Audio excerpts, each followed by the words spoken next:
Entre 1914 y 1918 apareció un nuevo y sorprendente escenario bélico que iba a revolucionar la guerra: el aire. Hubo feroces combates aéreos.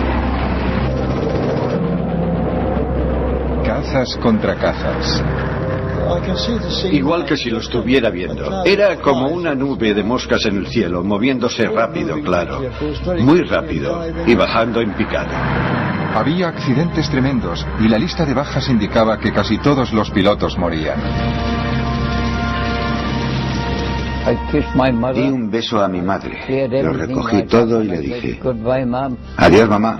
No creo que volvamos a vernos. Era la actitud que tenías que tomar. Sabías que ibas a morir.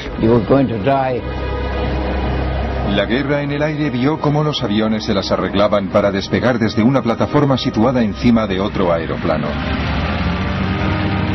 Y la invención de un concepto radicalmente nuevo: el portaaviones.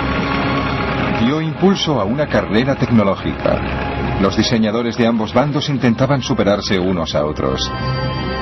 Esa carrera trajo la nueva época de los aviones de combate y de los bombarderos. De una nueva raza de héroes, los ases del aire. Ahora podemos ver esa guerra aérea tal como la vieron los pilotos, en color.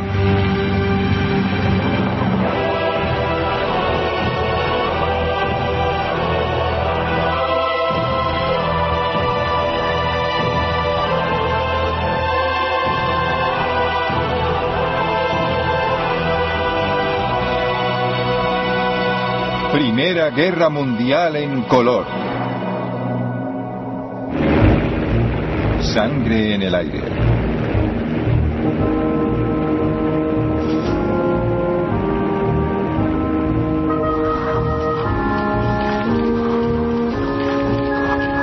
En el verano de 1914, mientras los ejércitos europeos marchaban hacia la guerra, los jóvenes de todo el continente se sentían atraídos por una forma de combate nueva y atrevida. En Gran Bretaña hacían cola para alistarse en lo que se llamaba el Real Cuerpo de Aviación. La edad mínima para ser un piloto en ciernes era de 17 años.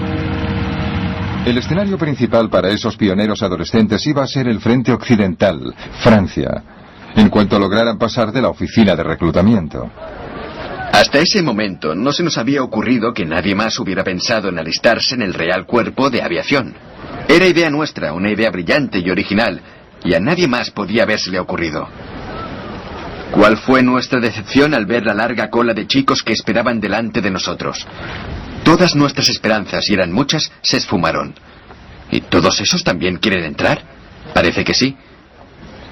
Luego el silencio y poco a poco la cola que se iba acortando, y todos mirábamos nerviosos a la cara de los que salían, intentando leer en sus ojos: ¿le habrán aceptado? ¿Me aceptarán a mí? La aviación solo tenía 11 años de existencia cuando empezó la Primera Guerra Mundial. Imagínate, para un chico de 18 o 19 años, al ver esas máquinas, eran los Ferrari de la época, eran los Harrier de la época.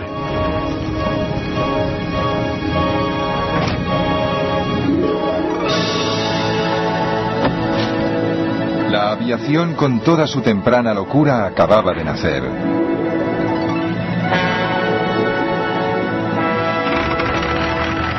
En 1903 los hermanos Wright realizaron el primer vuelo a motor con un Kitty Hawk en Carolina del Norte.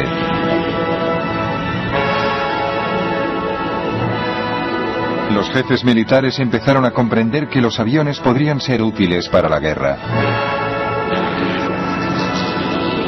En 1909 el francés Louis Blériot cruzó 30 kilómetros de mar, el Canal de la Manga. Cuando miraba hacia abajo veía el mundo como nadie lo había visto jamás. Y ese fue el propósito militar del avión: darle al comandante que estaba en tierra una visión general del campo de batalla.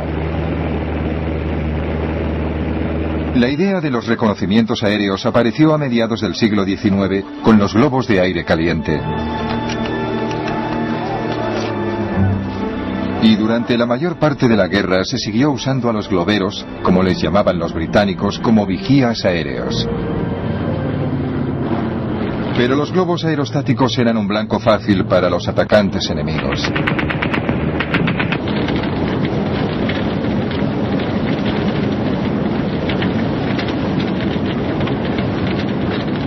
Para mayor seguridad, desde 1916 se permitió a los tripulantes de globos usar el paracaídas plegable que se había presentado en Norteamérica por primera vez hacía 30 años. Durante la Primera Guerra Mundial, a los pilotos aliados no se les permitió llevar paracaídas porque sus comandantes creían que eso podía animarles a abandonar el avión innecesariamente. Los paracaidistas fueron la clave de una nueva forma de defensa aerostática. Cuando el globero localizaba un avión enemigo, saltaba rápidamente en paracaídas. Luego, la tripulación intentaba recoger el globo antes de que se incendiara. No era una solución muy satisfactoria, y los aviones más pequeños y más rápidos terminarían siendo claves para reconocimientos aéreos y usarían cámaras fotográficas para espiar en territorio enemigo.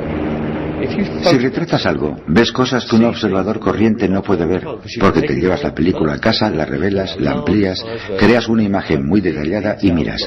Puedes ver nidos de ametralladoras, puedes ver rutas, puedes ver puestos de mando. Además de tomar fotografías, los pilotos podían transmitir por radio lo que veían al control de tierra.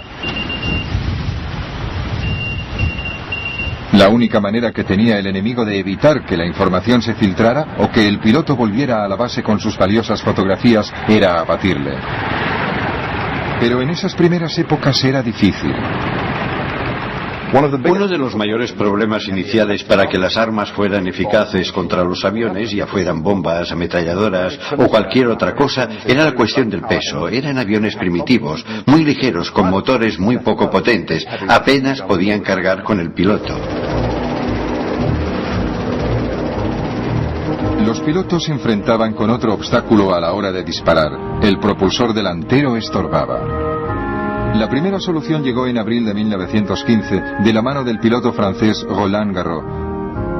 Puso cuñas de acero en las hélices propulsoras, así las balas de las ametralladoras simplemente rebotaban. Claro, no es una solución ideal, sobre todo por el peso añadido de la armadura para resistir el fuego de la ametralladora, y también porque desviaba 1 de cada 10 balas, y algunas incluso podían rebotar y dar en tu propio avión. A pesar de los peligros, Roland Garros abatió 5 aviones alemanes en 2 semanas.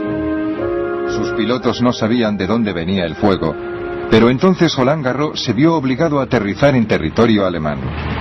Los alemanes vieron inmediatamente por qué este avión tenía tanto éxito, y en realidad estamos hablando de un solo avión que había hecho estragos en las fuerzas aéreas alemanas de la época. Pero cuando vieron lo primitivo que era el sistema y cómo podían disparar a través de las aspas, entregaron la máquina a un diseñador holandés muy brillante, con mucho talento, Anthony Fokker.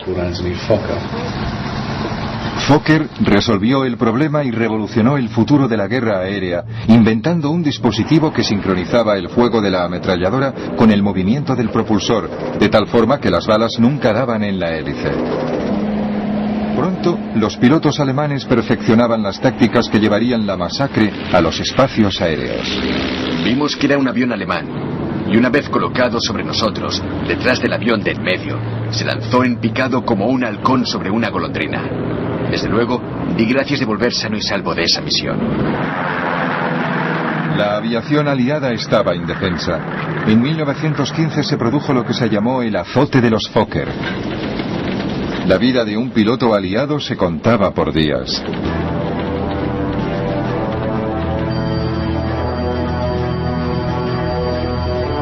El azote de los Fokker de 1915 estaba acabando con los pilotos franceses y británicos. Pero el ejército necesitaba con desesperación tener ojos en el aire. Cada día llegaban reemplazos a Francia recién salidos de la escuela de vuelo. Cuando llegué a Francia a pilotar un avión de combate, no había volado jamás con el tipo de avión que tenía que cruzar las líneas al día siguiente. Y mucho menos había recibido instrucciones. Algunos salían con apenas 5 horas de entrenamiento. Los 2 chicos con los que crucé el canal y estuve hablando en el barco habían muerto antes de que yo llegara a cruzar las líneas. Están matando a gente cada día. Mi mejor amigo estaba ahí una noche y al día siguiente, en la comida, ya no estaba. Era algo constante. Nunca tenías a nadie a tu lado. Nadie que se alegrara contigo. Nadie que se preocupara de ti si te herían. Estabas solo. Luchabas solo y morías solo. En algunos casos, los pilotos llegaban por la mañana como reemplazos y morían por la tarde sin tener tiempo ni de deshacer su petate. El comandante en jefe del Cuerpo de Aviación Real, Hugh Trenchard, ordenaba que se enviaran nuevos pilotos cada día para ocupar el lugar de los muertos a la hora de la cena. Si los pilotos no ven lugares vacíos alrededor, tienden a pensar menos en el destino de los amigos que se han ido para siempre. Están entretenidos invitando a beber a los recién llegados y haciéndoles sentir a gusto. 1915 fue un desastre continuo para los pilotos aliados. El azote de los Fokker duró 9 meses, y durante esos meses en el frente, la esperanza de vida media de un piloto británico era de solo 11 días. Esperabas que te mataran en cualquier momento. Nunca pensabas en la vida en absoluto. Solamente cumplías con tu deber. La moral estaba muy baja y se oían muchas protestas por lo inadecuado de nuestros propios aviones. Hugh Trenchard sabía que las bajas eran inevitables y que la guerra aérea, en lo que se refiere a los costes en vidas humanas, a las grandes pérdidas que había que sufrir antes de alcanzar la victoria, era igual que la guerra de trincheras. En el verano de 1916, los aliados habían recuperado el terreno en la carrera tecnológica. Sus aviones también contaban con ametralladoras delanteras y aparecieron nuevos modelos más rápidos, más ligeros y más ágiles. El Real Cuerpo de Aviación había doblado sus fuerzas de 12 a 27 escuadrones. El azote de los Fokker llegó a su fin. Para los aliados fue un alivio inmenso, porque entonces el cuerpo aéreo era más necesario que nunca.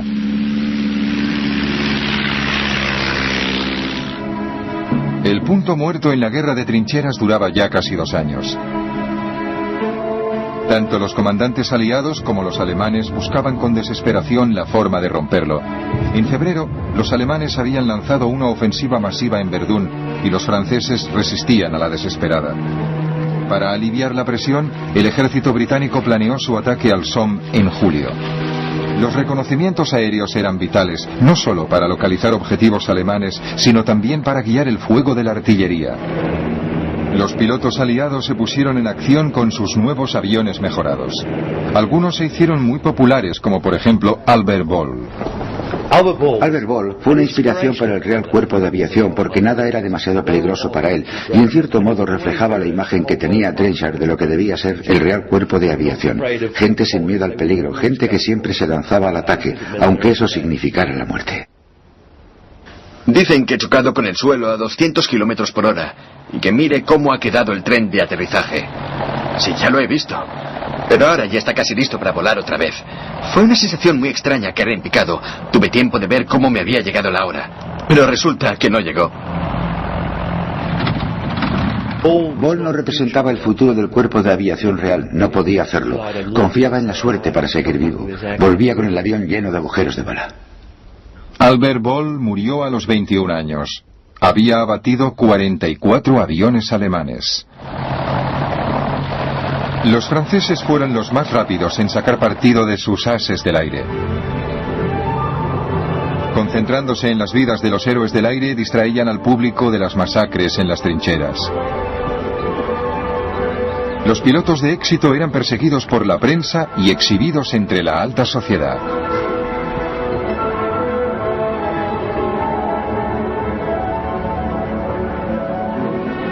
Los alemanes también se dieron prisa en ensalzar a sus ases del aire.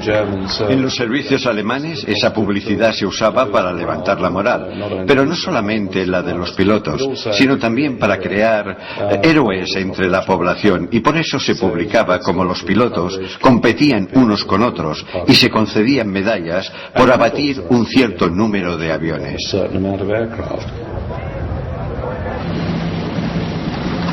El as del aire alemán más popular era Manfred von Richthofen, el Barón Rojo. Richthofen abatió 80 aviones enemigos, más que cualquier otro piloto en la guerra. Soy un cazador. Cuando he abatido a un inglés, mi pasión por la caza queda satisfecha, por lo menos durante un cuarto de hora. Von Richthofen se convirtió en el ídolo de una visión romántica de la guerra aérea. Caballeros con brillantes armaduras voladoras enfrentándose en combate singular.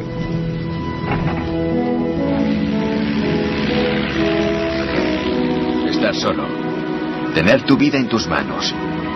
Usar tu habilidad en combate singular con el enemigo. Era como las justas de la Edad Media. La única esfera de la guerra moderna donde uno aún veía a su adversario y se enfrentaba a él en mortal combate. La única esfera donde aún existían la caballerosidad y el honor. Si vencías, era por tu valentía y habilidad.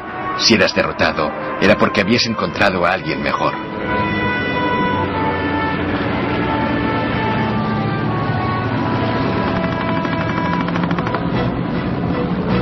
Pero mamá, no se pueden imponer desde la simple tierra las normas para la gente que patrulla por el aire. Allí eres alguien distinto. Yo diría que no eres un hombre. Yo por lo menos no lo soy. Eres la encarnación del diablo, lleno de la emoción de jugar al mejor juego que haya creado Dios jamás, loco tras los alemanes, olvidando todo lo demás. En lo único que piensas es en demostrarle al cabeza cuadrada que hay un solo hombre digno de estar en el aire, y no dos. En una zona de combate, cuando las balas silban a tu alrededor y estás envuelto en humo negro, te conviertes en otra persona.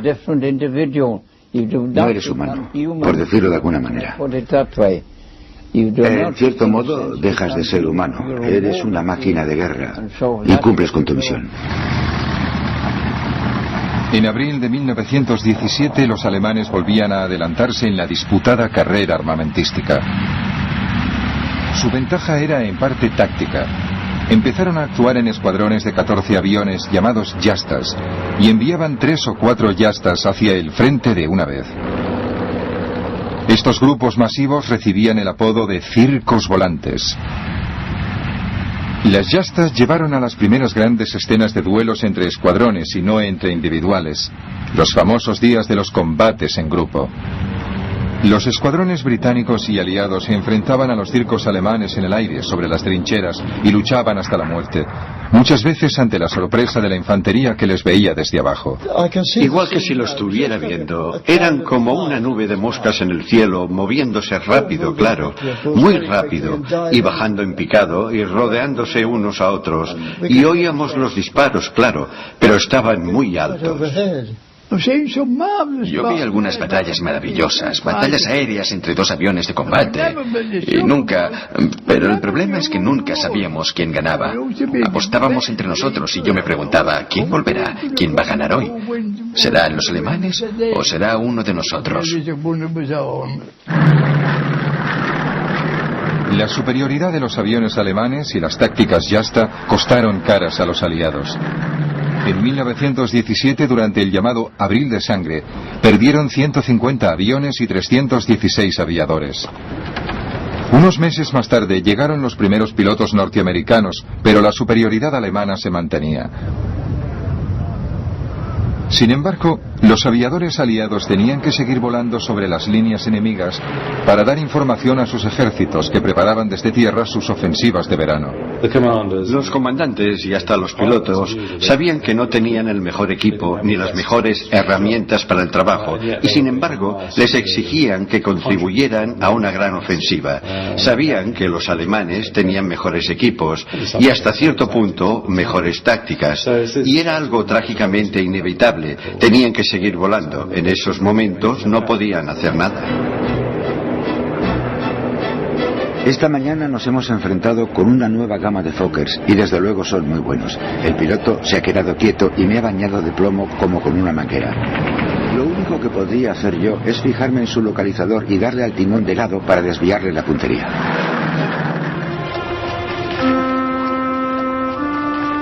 Pero aunque las bajas durante toda la guerra fueron muy altas, los pilotos británicos sabían que eran solo una pequeña fracción de las bajas en tierra, que iban subiendo. Y la vida de los pilotos, aunque muchas veces fuera corta, era muy cómoda comparada con la de los PDI, pobres desgraciados de infantería de las trincheras. Cuando volábamos a casi 5.000 metros, sentías como una gran exaltación, como si gritaras: «Soy el rey del castillo». Estabas ahí arriba y la guerra no te afectaba. Yo estuve en la infantería y siempre íbamos sucios, piojosos y muchas veces muertos de hambre, mientras que en el cuerpo aéreo vives como un señor. Cuando estaban en tierra, la vida de los pilotos era muy extraña porque se enfrentaban a la muerte cada día en el aire, pero luego volvían al campo de aviación y tenían un salón agradable, buena comida y una cama decente para dormir. Es una maravilla volver de la patrulla por las noches pensando que has terminado por hoy con el brillante crepúsculo por poniente y el levante oscuro y misterioso. Y aquí estoy completamente solo, disfrutando del estupendo sol de mayo y con una brisa fresca. Se está tan a gusto. Oigo el ruido de las ametralladoras, pero aparte de eso, la guerra parece muy lejos, gracias a Dios.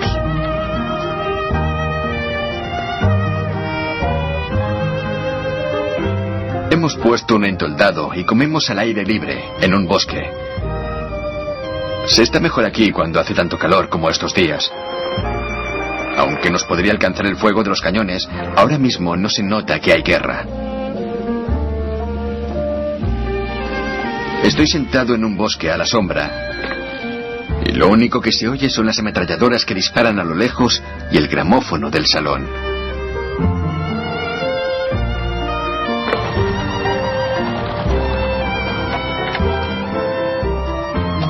Vivimos bien. Hemos ido a Boulogne y nos hemos tomado un helado. Somos el único cuerpo en el frente que toma helado para cenar cada noche. En plena vida, estamos cerca de la muerte. Y tan cerca de la muerte también conseguimos pasarlo en grande. Cócteles del Bronx, brochetas de higadillos de pollo, champán, helado de fresa y coñac Napoleón.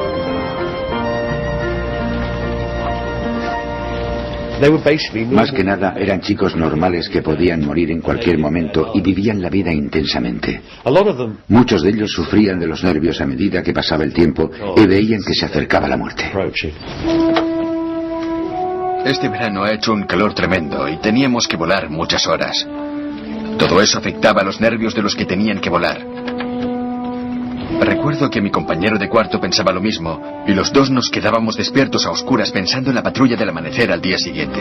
Al final no pudimos soportarlo más y nos confesamos uno al otro nuestro miedo y malos presentimientos. Encendimos las velas y luego nos sentimos un poco mejor y de alguna forma conseguimos pasar la noche igual que tendríamos que pasar el día siguiente. Un piloto vivía atormentado por una pesadilla, una cara. La cara parecía vaga y distante, y poco a poco se acercaba hasta que la nariz de la cara y la de él estaban casi juntas y se miraban. Nada más, solo se miraban. Entonces se despertaba y ya no podía dormir. ¿Quién era?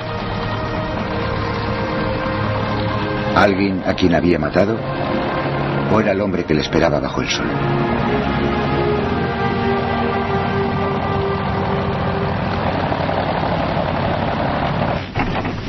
Ni siquiera el varón rojo, que parecía invencible, era inmune a la muerte, aunque no le afectara el miedo. La muerte era una perspectiva casi agradable, por lo visto. Una muerte gloriosa, luchando y volando hasta la última gota de sangre, la última gota de combustible, el último latido del corazón y el último rugido del motor. Una muerte de caballero andante a la salud de sus colegas, amigos y enemigos. Irónicamente, el Barón Rojo, as del aire por excelencia, no fue abatido por un avión aliado, sino por un cañón desde el suelo. Mientras él dominaba el aire sobre la tierra, tenía lugar otra guerra aérea aún más extraordinaria sobre el mar. Al principio de la guerra, los alemanes llevaban ventaja. Sus cepelines les permitían atravesar todo el Mar del Norte.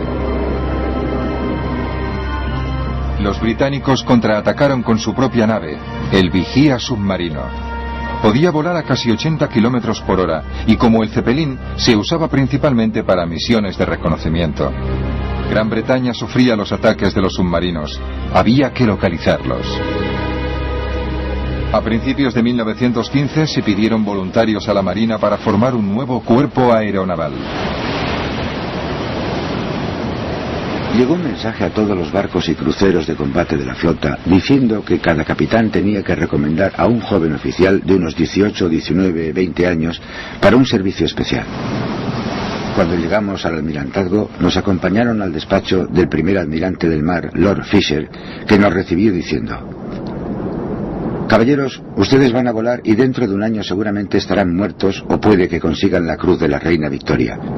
Pero se les ha seleccionado para iniciar un nuevo servicio aéreo que contrarrestará la amenaza de los submarinos que sufrimos en esta guerra. Si no quieren volar, vengan a decírmelo antes de 48 horas. Pocos dudaron en alistarse para volar muy alto. Pilotar un avión en un día hermoso era un auténtico placer. Sentías que el cielo era todo tuyo. Podías ir donde quisieras dentro del alcance del barco. Volar a la altura que quisieras, a la velocidad que quisieras.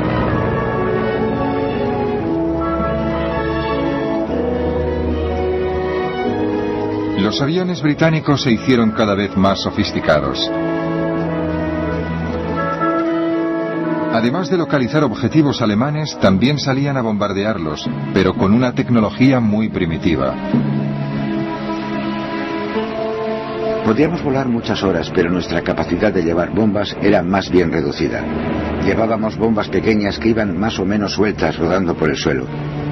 Al fin las colgábamos de lado con trozos de cuerda y llevábamos navajas para cortar las cuerdas y soltar la bomba.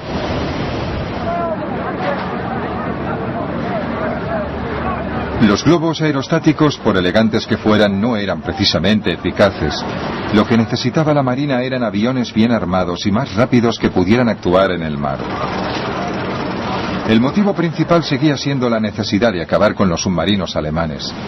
En 1915 Alemania había declarado la guerra submarina sin restricciones y atacaba sin previo aviso a cualquier barco mercante que se dirigiera hacia Gran Bretaña. Ya habían hundido cientos de barcos. Una grave amenaza para Gran Bretaña que dependía del comercio para sobrevivir.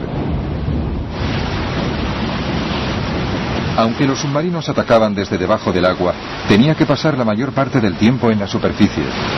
La mejor manera de localizarlos era con aviones, que también podían servir para hundirlos. Pero para conseguir que esos aviones primitivos y de poco alcance cubrieran grandes extensiones de océano, había que superar una serie de grandes retos tecnológicos. La mayor contribución del servicio aéreo de la Armada Real fue ser pionera en el uso de aviones en el mar. Al principio de la guerra, los aviones eran hidroaviones. Esos aviones llevaban flotadores de madera atados a las ruedas para poder despegar y aterrizar sobre el agua.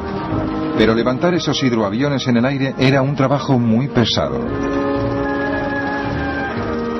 Para colocar el hidroavión en la superficie del mar había que detener el barco y usar una grúa para depositarlo en el agua.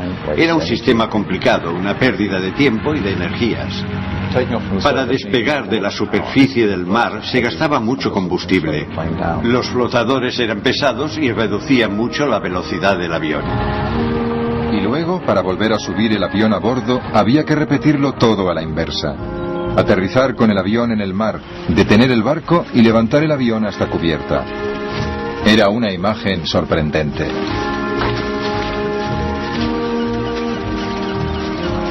Los hidroaviones eran como aviones que iban de vacaciones a la costa y se habían puesto zuecos para no mojarse los pies. Cuando veían pasar alguno por encima, muchos decían: por ahí va con sus botazas.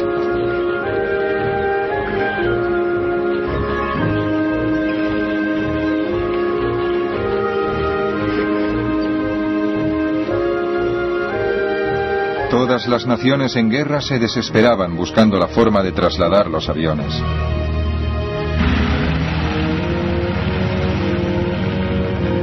Esta era una primitiva versión rusa.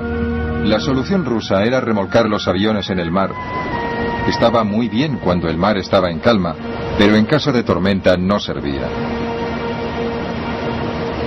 En cuanto a los alemanes, su flota casi nunca salía a mar abierto, así que los aviones de la Armada se lanzaban desde pasarelas.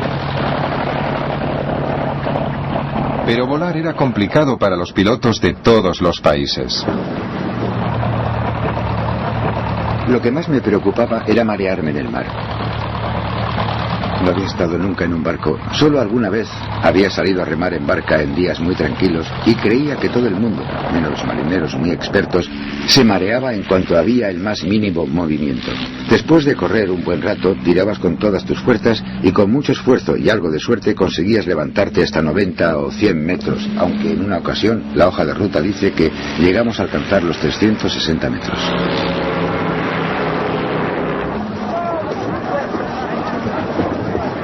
El primer avión marino británico producido en grandes series fue el Short.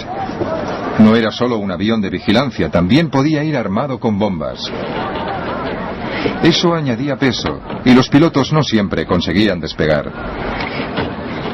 El mar estaba tan calmado como una balsa de aceite. ¿Pero os creéis que la máquina despegó? Y un pimiento. Estuve 20 minutos luchando sobre la superficie como un pato herido, hasta que el agua del radiador empezó a hervir y la carlinga se puso como una sauna. Esos aviones primitivos no podían despegar a no ser que el mar estuviera muy tranquilo. Solo podían despegar y ser repescados cuando el mar estaba absolutamente llano. Y claro, eso en el Mar del Norte pasa muy pocas veces. Otra respuesta a la amenaza de los submarinos fue construir aviones con un alcance mucho más largo, que podían despegar desde un puerto tranquilo, y así nació el barco volador. En 1917 un barco volador hundió su primer submarino, pero sus pilotos no tenían apoyo. Personalmente, considero que las batallas de barcos volantes eran mucho más desesperadas que las que se libraban en el frente francés. Lo digo porque, además de los riesgos habituales del combate, había que hacer un largo viaje sobre un mar desierto antes y después de la lucha. El Mar del Norte es muy peligroso. La niebla, las marejadas, las nubes bajas son más habituales que los días buenos. Siempre sabías que si te fallaba el motor o tenías cualquier problema tonto, era casi seguro que te ibas a ahogar, con muy pocas probabilidades de que te rescataran.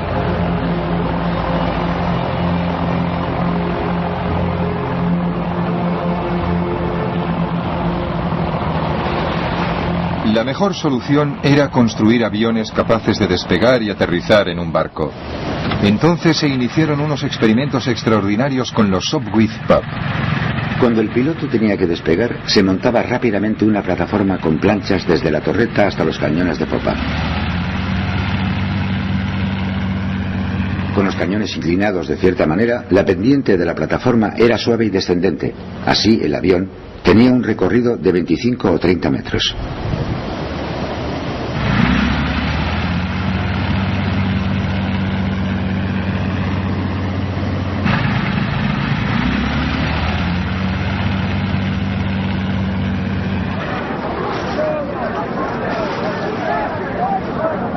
Era muy arriesgado. Si el piloto no lograba la velocidad suficiente para despegar, se estrellaba contra el agua.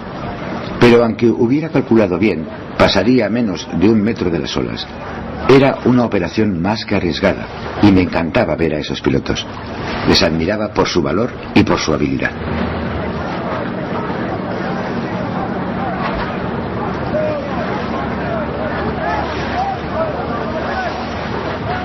El Servicio Aéreo de la Armada Real tuvo la suerte de contar con muchos innovadores, gente que tenía una curiosidad insaciable por ver lo que se podía hacer con un avión.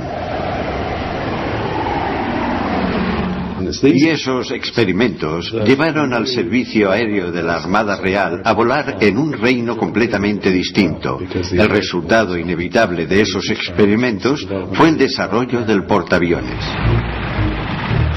En agosto de 1917, un Sopwith Pup consiguió aterrizar con éxito en la cubierta del HMS Furious, un crucero que había sido reformado para convertirse en el primer portaaviones británico.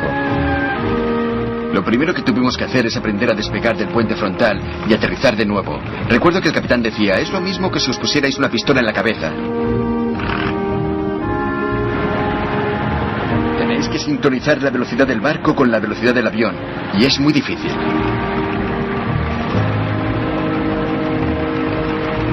Pero a pesar de las dificultades, había nacido un nuevo tipo de arma. A principios de 1918 se lanzó el primer ataque de un portaaviones desde HMS Furious.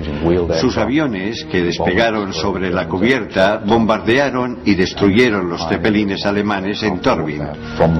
Se trató de un hecho pionero en la historia del arma naval. El portaaviones alcanzó la mayoría de edad en esa batalla. Y al mismo tiempo en tierra se había conseguido otro avance tecnológico, el nacimiento del bombardero.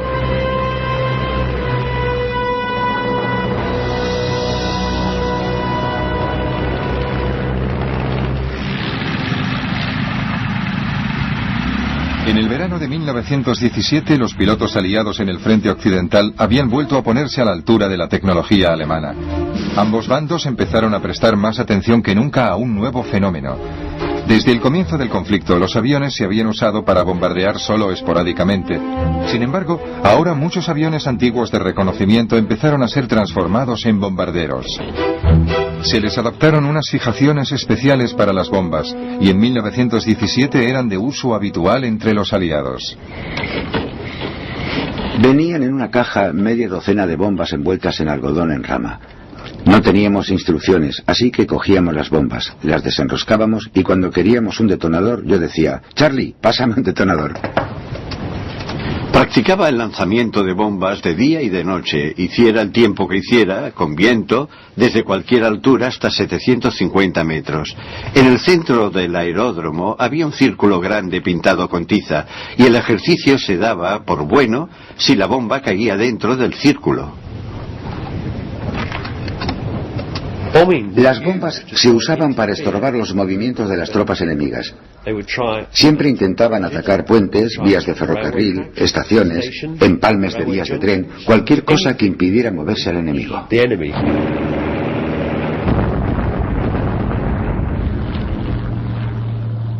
Los bombarderos volaban bajo para soltar su carga, y el fuego antiaéreo era cada vez más intenso.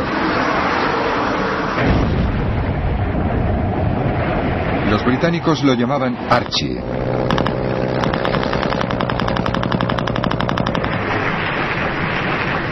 Pero intentar abatir un avión desde el suelo es difícil. Venían tan rápido que cuando habías cargado el arma, ya se habían ido. Solo podías tocarles si sabías por dónde venían, si te encarabas a esperarlos. Entonces, cuando aparecían, a lo mejor, tenías una oportunidad de dispararles, de pegarles un tiro. ¿Es que se movían tan rápidamente? Cada vez había más y más artillería antiaérea, pero no abatían muchos aviones. Era más bien un intento disuasorio, y es un buen indicador de la valentía de un piloto, porque se reían de Archie.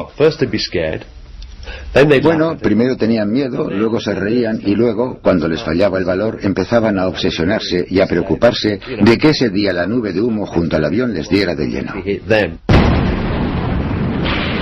No sé cuánto van a resistir mis nervios este bombardeo casi diario de Archie. Me he dado cuenta de que algunos están perdiendo los nervios poco a poco. Hoy Archibald nos ha dado un buen rapapolvo y algunas balas han pasado demasiado cerca y oía los trozos de metralla que pasaban silbando y tienen que pasar muy cerca para que puedas oír el silbido de la metralla por encima del motor del avión. La carrera de armas aéreas de la Primera Guerra Mundial dio un giro nuevo y devastador a la industria del armamento. Por primera vez, los civiles se convirtieron en objetivos. Los alemanes llevaron a cabo el primer bombardeo a civiles en enero de 1915 en la costa de Norfolk. Su bombardero era un Zeppelin. En mayo de 1915 los cepelines bombardearon Londres. 7 civiles resultaron muertos. Dijimos, mira eso. Era una cosa larga y negra con forma de puro que se acercaba muy despacio. Abracé a mi madre y la verdad, no sé lo que sentimos. La gente empezó a prepararse para los ataques de los cepelines. Contaban que un comerciante en vinos alquilaba una de sus bodegas y mucha gente que conocíamos acondicionaba el sótano y dormían allí con los abrigos y las bolsas con las cosas de valor al lado. Al principio, los ataques de los cepelines contra Gran Bretaña tuvieron un gran efecto psicológico porque, desde la época medieval, siempre se ha visto Gran Bretaña como una isla fortaleza segura. Nadie podía tocarnos mientras conserváramos el dominio de los mares. En comparación con los bombardeos posteriores de la Segunda Guerra Mundial, no mataron a tanta gente. Fue la novedad de sentirse repentinamente amenazados desde el aire lo que provocó más pánico del que se podía esperar, dadas las estadísticas. Los cepelines eran lentos y vulnerables, y los alemanes desarrollaron un nuevo bombardero de largo alcance, el Gotha. En el verano de 1917, escuadrones de Gothas salieron de Ostende, en Bélgica, para atacar Inglaterra. Pude distinguir muchos aviones enormes en formación volando hacia el este. Me lancé en picado sobre el último y le solté todo un cargador a poca distancia. Tuve la satisfacción de ver cómo las balas le daban en todo el fuselaje y las alas, pero aparte de hacerle bajar un poco el morro, no tuvieron el efecto que deseaba. Me llevé una gran decepción. Qué insolentes eran los malditos cabezas cuadradas, paseándose por el cielo de Inglaterra como si fueran los dueños. Me volvía ciego de rabia pensando que los germanos irían a bombardear Londres y que encima se irían tan tranquilos, o casi. Los alemanes volaban adrede sobre Londres en esos bombarderos pintados de blanco en pleno día para demostrar que podían hacerlo y que eran invulnerables para los aviones de combate británicos. Eso tuvo un impacto inicial significativo. Como los cepelines, también crearon mucho pánico al principio por la novedad de los bombardeos. En el ataque a Londres murieron 162 personas. Para calmar a la nación, un escuadrón de ataque volvió rápidamente desde el frente occidental para procurar cobertura aérea a la capital. El general sudafricano Jan Smuts debía diseñar una nueva estrategia de defensa en el frente interno. Introdujo una serie de sistemas de aviso. Cohetes explosivos llamados petardos, silbatos de la policía y carteles, y también nuevas armas antiaéreas. Las defensas resultaron eficaces, así que los alemanes pasaron a los ataques nocturnos. La pobre Mary es muy nerviosa, así que la escondimos en el pasillo del primer piso, en un lugar muy seguro, y luego Phyllis y yo nos escapamos a la ventana del tejado. Nunca había visto nada igual. El cielo parecía lleno de bombas. Luego se sintió un silencio de muerte, espantoso después de tanto ruido. Y luego, viniendo del este, oímos los motores de los aviones. Por poco nos matamos intentando verlos, pero con la niebla no veíamos nada.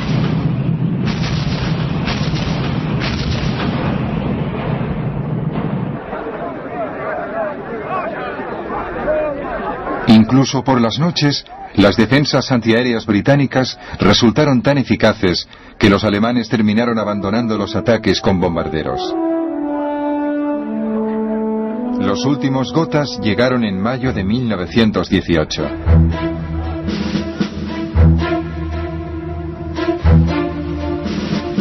Los británicos también habían desarrollado sus propios bombarderos como el Handley Page, que tenía autonomía para atacar objetivos en Alemania. Estas nuevas máquinas voladoras llevaron la guerra a un nivel desconocido. En 1918 el general Smuts escribiría proféticamente: Según las previsiones actuales, no hay límites a la escalada del futuro uso independiente de la aviación para la guerra. Y es posible que pronto llegue el día en que las misiones aéreas, con su capacidad de devastar tierras enemigas y destruir centros industriales y de población a gran escala, se conviertan en las principales misiones de una guerra. Lo más distintivo de las misiones aéreas de la Primera Guerra Mundial es lo rápido que evolucionan. Empezamos con técnicas muy primitivas, globos de observación y pequeños aviones. Al final de la guerra ya había bombarderos estratégicos, escuadrones de aviones de combate, portaaviones y toda la gama de fuerzas aéreas que se desarrollaría durante el resto del siglo.